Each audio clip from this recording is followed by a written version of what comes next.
Hijitos, ya es el último tiempo, y según vosotros, oísteis que el anticristo viene. Así ahora han surgido muchos anticristos, por esto conocemos que es el último tiempo. Salieron de nosotros, pero no eran de nosotros, porque si hubiesen sido de nosotros, habrían permanecido con nosotros, pero salieron para que se manifestase que no todos son de nosotros. Pero vosotros tenéis la unción del Santo y conocéis todas las cosas.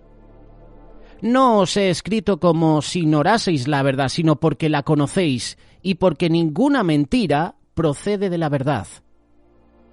¿Quién es el mentiroso, sino el que niega que Jesús es el Cristo? Este es anticristo, el que niega al Padre y el que niega al Hijo. Todo aquel que niega al Hijo tampoco tiene al Padre. El que confiesa al Hijo tiene también al Padre. Lo que habéis oído desde el principio permanezca en vosotros. Si lo que habéis oído desde el principio permanece en vosotros, también vosotros permaneceréis en el Hijo y en el Padre. Y esta es la promesa que Él nos hizo, la vida eterna.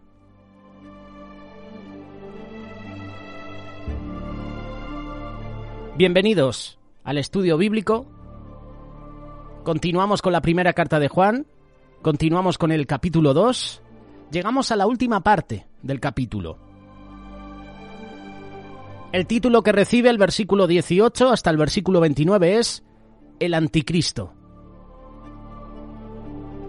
Se necesita más que sinceridad para convertir algo en verdadero. Creer en una mentira siempre trae problemas. Creer en la verdad nunca está fuera de lugar. Lo que la gente cree importa. Si un hombre o una mujer quieren conducir su coche hasta el oeste de la ciudad, por mucha sinceridad que tenga, si la autopista que ha tomado la lleva al este, nunca va a llegar al oeste. Una persona que es realmente auténtica edifica su vida en la verdad, no con supersticiones ni con mentiras. Es imposible vivir una vida verdadera cuando estás creyendo en mentiras. Hijitos, han llegado los últimos tiempos y así como ustedes oyeron que el anticristo viene, ahora han surgido muchos anticristos, pero eso sabemos que han llegado los últimos tiempos. Ellos salieron de nosotros, pero no eran de nosotros. Al inicio del capítulo 2, Juan nos está hablando acerca de la luz de Dios. En esta segunda parte del capítulo 2, él nos advierte acerca de las tinieblas del enemigo. No es suficiente que un cristiano o una cristiana ande en la luz. También tiene que andar en la verdad. Juan recalca el peligro de alejarse de la verdad, y lo hace ¿cómo? Utilizando dos términos, los últimos tiempos y el anticristo. La era de los últimos tiempos comenzó en la época de Juan y fue creciendo en intensidad desde ese momento. Los que leían, los lectores del primer siglo, estaban viviendo los últimos tiempos y nosotros también estamos viviendo los últimos tiempos. En la época de Juan hubo falsos maestros y con el pasar del tiempo estos crecieron en número y también en influencia. ¿Por qué? Porque la gente creía a estos falsos maestros, a estos anticristos. Como hemos leído, primera carta de Juan, capítulo 2, verso 19, salieron de nosotros, pero no eran de nosotros. No está hablando de un anticristo, está hablando de varios anticristos. Hoy en día en nuestra sociedad hay muchos anticristos, no solo uno, que llegará, que gobernará, que intentará gobernar a todo el mundo. Hay varios anticristos, hay varios falsos maestros, y con el pasar del tiempo, estos crecen en número.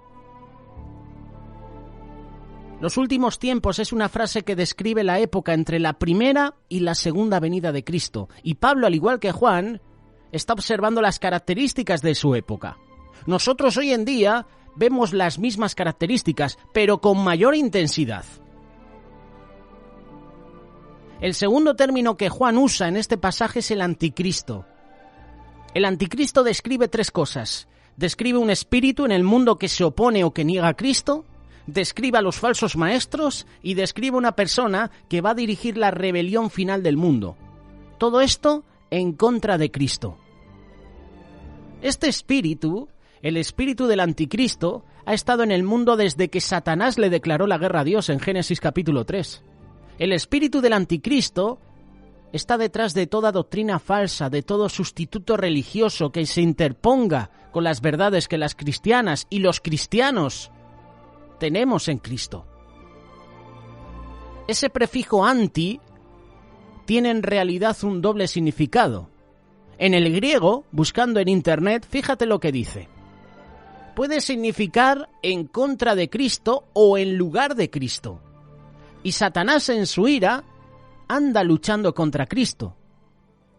Con sus falsificaciones está tratando de sustituir las verdades que se encuentran solo en Jesús. El espíritu del anticristo está actualmente en el mundo. Y eventualmente aparecerá un superhombre satánico al cual la Biblia llama el anticristo, la A con mayúscula. Puedes leerlo en la segunda carta de Tesalonicenses capítulo 2. Aquí lo llama el hombre de pecado. Y este pasaje explica que en el mundo actual hay dos fuerzas que están en acción: la verdad que obra a través de la Iglesia por medio del Espíritu Santo y el mal que obra por medio de Satanás. El Espíritu Santo que vive en los cristianos, que debería morar en nosotros, a menos que lo estemos entristeciendo, está deteniendo la maldad. Pero cuando el rapto de la Iglesia suceda, Satanás va a completar, entre comillas, su victoria, aunque sea breve, aunque sea fugaz. Va a gobernar al mundo. Y Juan nos está dando detalles acerca de este gobernante mundial. Nos está hablando de su sistema maligno. Habla claramente de esto en el libro de Apocalipsis.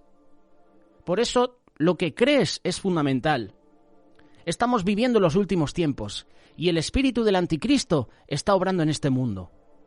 Es de vital importancia que sepas y que creas la verdad y que seas capaz de detectar las mentiras cuando se crucen en tu camino. Ellos salieron de nosotros, pero no eran de nosotros. Si hubieran sido de nosotros, habrían permanecido con nosotros, pero salieron para que fuera evidente que no todos son de nosotros. Yo puedo entender que la palabra nosotros, cuando dice ellos salieron de nosotros, pero no eran de nosotros, yo pienso que se refiere obviamente a la comunión de los cristianos, se refiere a la Iglesia. No todo el que forma parte de una congregación de cristianos es necesariamente parte de la familia de Dios. Me gusta poner este ejemplo. Tú puedes estar reunido, pero no estás unido. Puedes estar reunido en una reunión, pero no estás unido. A lo mejor lo que se está compartiendo en esa reunión tú no lo compartes. Es una reunión, pero tú no estás unido a lo que se está compartiendo. Cuando un pecador confía en Cristo como su Señor y Salvador, recibe vida eterna e inmediatamente se convierte en miembro de la familia de Dios. Y en parte, por supuesto, del cuerpo de Cristo. Una de las evidencias de la vida cristiana verdadera es el deseo de estar con la gente de Dios. La primera carta de Juan capítulo 3, verso 14 dice: «En esto sabemos que hemos pasado de la muerte a la vida, en que amamos a los hermanos. El que no ama a su hermano permanece en la muerte». Cuando las personas comparten de la misma naturaleza divina, el Espíritu Santo mismo vive en ellas. Esas personas quieren tener comunión con otras personas. Comunión significa tener algo en común. Y cuando las personas tienen verdades espirituales en común, quieren estar unidas. No quieren trabajar por separado. No se quieren separar del cuerpo. Quieren estar unidas. Quieren estar juntas. Pero ojo, cuidado.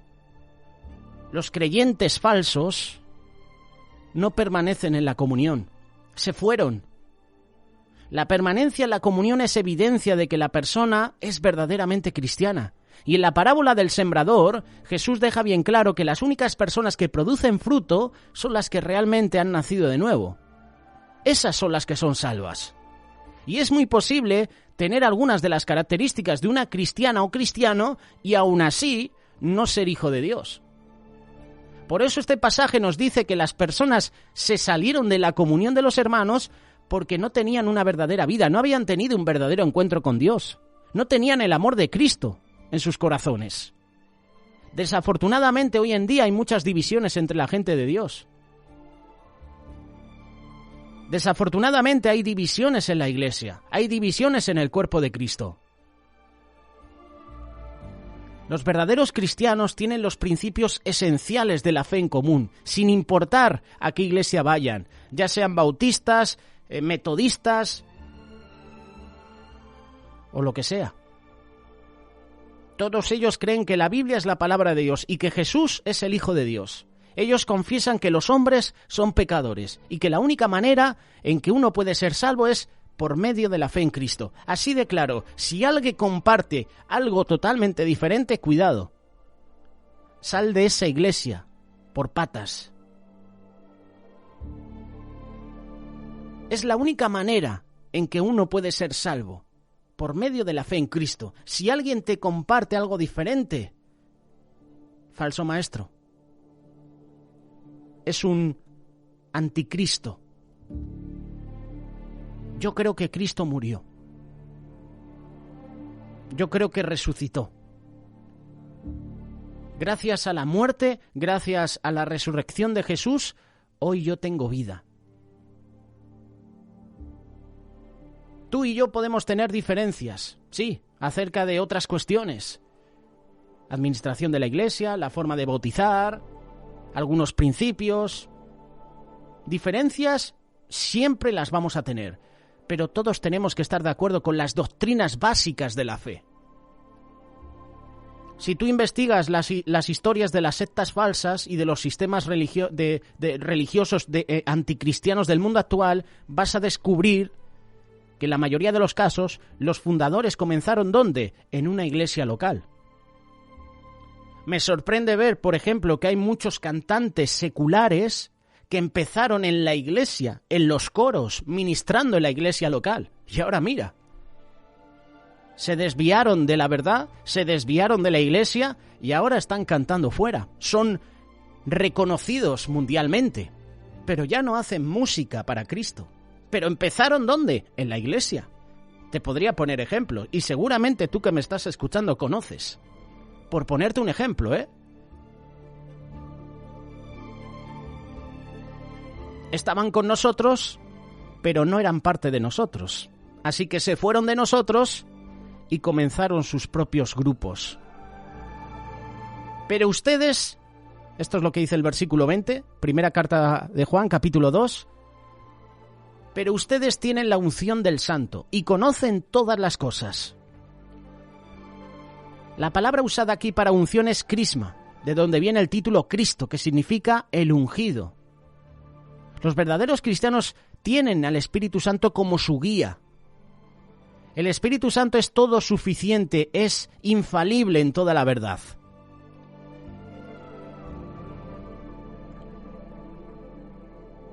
¿Recuerdas lo que dice Juan capítulo 14, verso 26?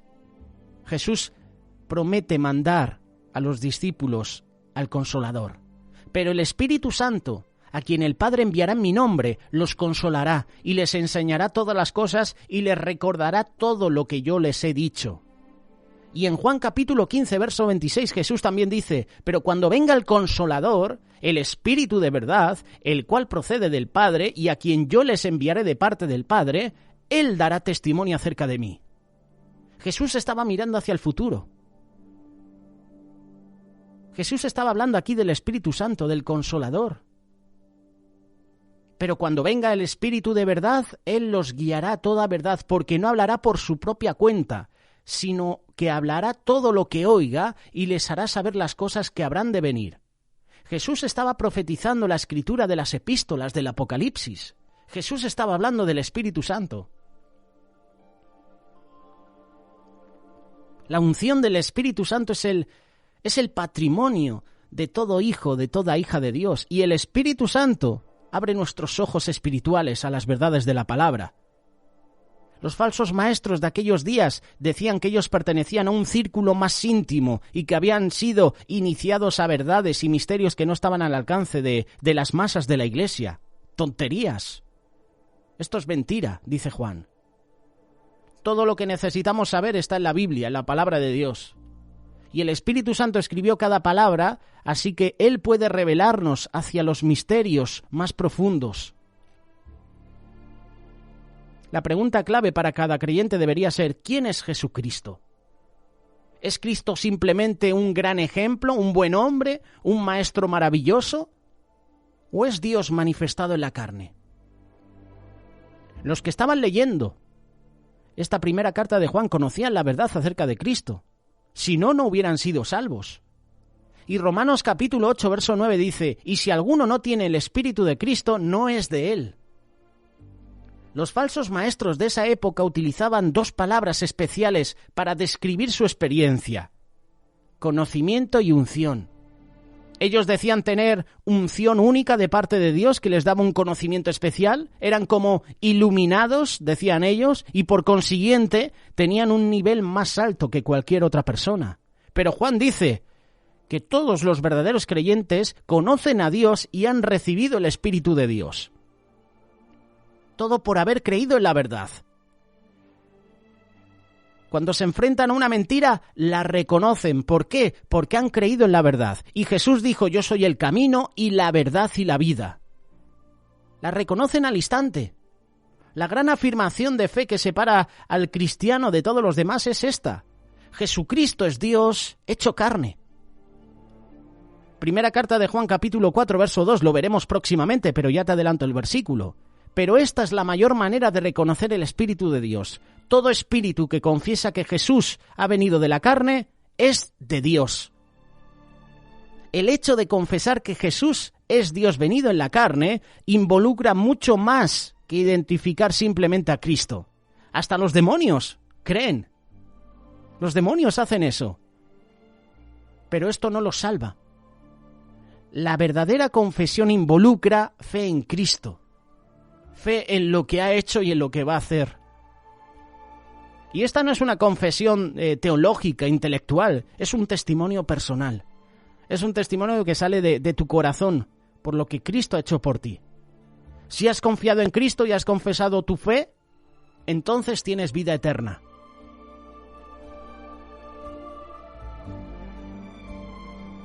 Romanos capítulo 10, verso 9 dice: si confiesas con tu boca que Jesús es el Señor y crees en tu corazón que Dios lo levantó de los muertos, serás salvo. Si confiesas con tu boca que Jesús es el Señor, esto lo podemos hacer todo, confesarlo, pero aquí viene la clave del versículo: y crees en tu corazón, fe, que Dios lo levantó de los muertos, serás salvo. Esta es la diferencia entre Cristo y el anticristo.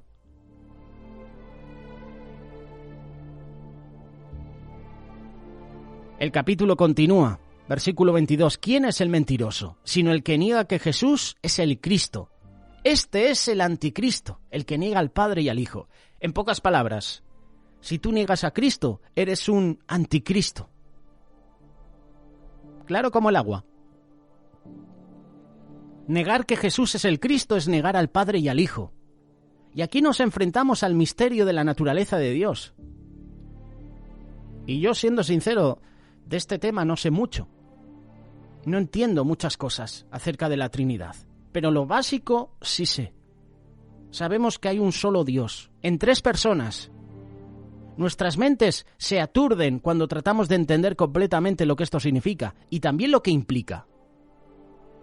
En el aposento alto, Jesús mismo nos revela la maravillosa relación que existe entre el Padre y el Hijo. Sabemos que en el principio estaba Dios. Dios en tres personas, el Padre, el Hijo y el Espíritu Santo. Y la característica suprema de Dios es que Él ama apasionadamente. ¿Por qué? Porque Dios es amor. Por consiguiente, el Padre amaba al Hijo y fue siempre su deleite. El amor siempre da, y Dios está eternamente dando. El Padre se da a sí mismo al Hijo, y todo lo que hay en el Padre se lo ha dado al Hijo, a través del Espíritu Santo. Es por eso que Jesús dice, Juan capítulo 16, verso 15, todo lo que tiene el Padre es mío. el Hijo también tiene que amar y dar, porque Él también es Dios. Aquí es donde la creación participa cuando Juan nos dice, Juan capítulo 1, verso 3, por la palabra, es decir, por Jesús, fueron hechas todas las cosas. Sin Jesús, nada fue hecho de lo que ha sido hecho. ¿Por qué? Porque toda la plenitud que está en Jesús fue dada por el Padre, para que a su vez Jesús la diera a toda la creación. En Jesús fue creado todo lo que hay en los cielos y la tierra, todo lo visible y lo invisible. Esto lo está diciendo Pablo en Colosenses capítulo 1, verso 16. Jesús es la expresión plena del Padre y la creación es la expresión plena del Hijo. Todo lo que vemos alrededor nuestro, el universo en toda su inmensidad, es nada menos que una expresión de la vida del Hijo. Todo el programa de la creación fue planeado para que el Padre tomara de su plenitud y por medio del Espíritu se la diera al Hijo. Y a su vez el Hijo tomara de la plenitud que había recibido del Padre y por medio del Espíritu nos la transmite a nosotros. Por tanto, todo el mundo creado pudiera glorificar a Dios. Ese es el diseño de Dios para el universo. Hemos sido creados para glorificar a Dios. El problema es que este programa ha sido interrumpido por la decisión deliberada de la gente de no quererse someter al Hijo. Hay muchos que se creen su propio Dios. Toda la tragedia comenzó con Adán y Eva. El Espíritu de Dios fue quitado del espíritu de los seres humanos y ellos perdieron su habilidad de amar a Dios, su capacidad de conocer a Dios como Padre. Es por eso que el diablo ataca esta verdad desesperadamente. Él quiere hacerte creer que Jesús no es el Cristo. Por eso te manipula, te engaña. Hace cualquier cosa. Se inventa teologías, doctrinas. La ciencia está haciendo mucho daño. ¿Por qué? Porque un sector de la ciencia, no todos, está manipulado por Satanás. Con tal de que tú no creas que hay Dios, el enemigo está haciendo que creas que hay vida inteligente en otros planetas. Quiere hacerte creer que hemos sido creados de una explosión. ¿Por qué? Porque si tú crees eso, no crees que existe Dios. Te hace pensar, sí, pero ¿y cómo existe Dios? ¿Quién creó a Dios? Te empieza a manipular, te empieza a meter cuestiones necias en la cabeza para que dudes de que existe Dios. Ese es el propósito de Satanás, desviar a todos, que no tengan un encuentro personal con Jesús. ¿Para qué? Para que no sean salvos. Por eso te hace creer que existen superhéroes incluso, que en otros planetas hay vida inteligente, que en otros planetas podemos vivir sin Dios. Cuando confiamos en Jesús podemos tener esa relación que Dios quiere para su gente. La gloria de conocer al Padre, de conocer su amor. Los falsos maestros muchas veces nos dicen, nosotros adoramos al Padre, creemos en Dios Padre, pero no estamos de acuerdo en cuanto a quién, en cuanto a Jesucristo. Negar al Hijo significa negar también al Padre. No puedes separar al Padre del Hijo. Ambos son un solo Dios. Jesús dice, Juan capítulo 10, verso 30, el Padre y yo somos uno. El verdadero cristiano honra a ambos, honra al Padre, honra al Hijo.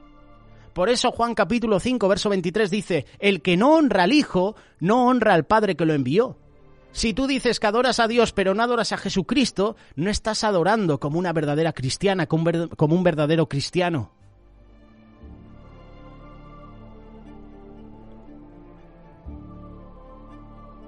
Y entrando en la recta final de este pasaje del Anticristo, primera carta de Juan capítulo 2, verso 24 hasta el 27, que permanezca en ustedes lo que han oído desde el principio. Si lo que han oído desde el principio permanece en ustedes, también ustedes permanecen en el Hijo y en el Padre. Y esta es la promesa que Él nos hizo, la vida eterna. En otras palabras, lo que han oído desde el principio, cuando los apóstoles comenzaron a predicar el Evangelio, el principio en este pasaje se remonta a la encarnación de Cristo. Lo que han oído desde el principio, lo que han oído con respecto a ¿qué? A su encarnación. lo que han oído respecto a su vida, lo que han oído con respecto a su muerte, su resurrección. Muchos de nosotros leemos las palabras vida eterna como si solo se aplicara al cielo en el futuro, y la vida eterna es vida que jamás termina. La vida eterna es vida que jamás termina, pero el factor esencial de la vida eterna no es la cantidad, sino la calidad. Lo que Juan está diciendo aquí no es simplemente que algún día nos iremos al cielo, no. Más bien es algo que podemos experimentar y gozar ahora mismo. Es plenitud de vida, es la calidad de la vida divina. En otras palabras, la vida eterna es la aventura diaria de experimentar la solución que Dios tiene para cada uno de tus problemas. En vez de que tú te aferres a tu propia solución, Jesús está dando solución a tus problemas. Es descubrir el programa de Dios para cada oportunidad de tu vida. La vida se vuelve monótona, aburrida, se vuelve una rutina que nos deja completamente vacíos, indiferentes, sin ningún deseo de involucrarnos. Pero cuando conoces a Cristo, la cosa cambia. Cuando conoces a Cristo, cuando tienes un encuentro personal en tu vida con Él, tu vida ya no es monótona, no es aburrida. Hay una frase muy común que dice, no, los cristianos son muy aburridos. Mentira. Mentira enemiga, mentira cochina, como solemos decir. Eso es una mentira. La vida cristiana es un regalo de parte de Dios. Si estamos dispuestos a entregarnos a la palabra de Dios, a escudriñarla, a entenderla, a obedecerla, vas a experimentar en tu vida cambios positivos. Vas a amar más a Dios, vas a amar más a Jesús, vas a amar más a tu esposa, a tu esposo, a tus hijos. Nuestra sociedad podría cambiar si amáramos a Dios, si pusiéramos a Dios en el primer lugar. Pero ahora mismo nuestra sociedad está corrompida, se está destruyendo. ¿Por qué? Porque hemos apartado de Dios. Hemos quitado a Dios de nuestra vida. Y por eso llegan los problemas. Por eso llega la enfermedad, por eso llega la destrucción, por eso llega la guerra. Por eso llega el hambre, por eso llega la peste, enfermedades. ¿Por qué? Porque Dios para nosotros ya no es nadie. Hemos quitado a Dios de nuestra sociedad. Ese es el engaño de Satanás, ese es el engaño del anticristo, apartar a Dios de la sociedad. El enemigo, como te decía hace unos minutos, no quiere que tengas un encuentro personal con Dios. Por eso Satanás no le interesa pescar en almas que están perdidas. No le interesa atar a un drogadicto, a un alcohólico, a una persona que tiene otras adicciones. No le interesa atar a esa persona. ¿Por qué? Porque ya la tiene. A Satanás le interesa ir a la iglesia, ir a las congregaciones, ir a tu iglesia local y pescar ahí. Él sabe que a los que pecan ya los tiene, porque los tiene atados. El pecado esclaviza. Y dice, ¿para qué voy a ir a por estos? ¿Para qué les voy a seguir tentando si ya los tengo? Quiero ir a la iglesia. Y por eso la doctrina falsa, la doctrina del anticristo está en la iglesia. Porque Satanás quiere eso, desviarnos, para que no aceptemos la verdad, para que no aceptemos a Jesús en nuestra vida. Tú y yo somos el enemigo de Satanás. Y por eso quiere pescar en las iglesias. Espero que este mensaje te haya abierto los ojos. Hoy hablando del anticristo, una persona que se opone a Dios. Si alguien te comparte acerca de esto, recíbelo en tu corazón. Estate atento, porque Satanás se está infiltrando en la iglesia y él quiere desviarte de la verdad. Él quiere desviar al cristiano de la verdad. Te digo que guardes esta palabra porque si alguien te predica de lo que yo te estoy hablando ahora, es para tenerlo en cuenta. Tenemos que estar en alerta. Que Satanás viene disfrazado como oveja, pero en el interior es un lobo rapaz. Y así hay falsos maestros, hay falsos profetas que se están metiendo en la iglesia, en la congregación. Si alguien te comparte en contra de Cristo, no lo creas. Si una iglesia te está compartiendo de esto, te dice que Jesucristo no es real, pero te dice que Dios sí, no lo creas, porque Dios y Jesús son el mismo, van juntos. Si alguien te comparte en contra de Cristo, sal corriendo de esa congregación. ¿Por qué? Porque ese es un anticristo. Va a estar en contra de Dios. La respuesta depende de ti. ¿Tú qué harás cuando escuches a un anticristo, a un falso maestro compartir esto? ¿Qué harás? ¿Aplaudirás? ¿Dirás amén? ¿O saldrás por patas? La decisión depende de ti y lo sabes.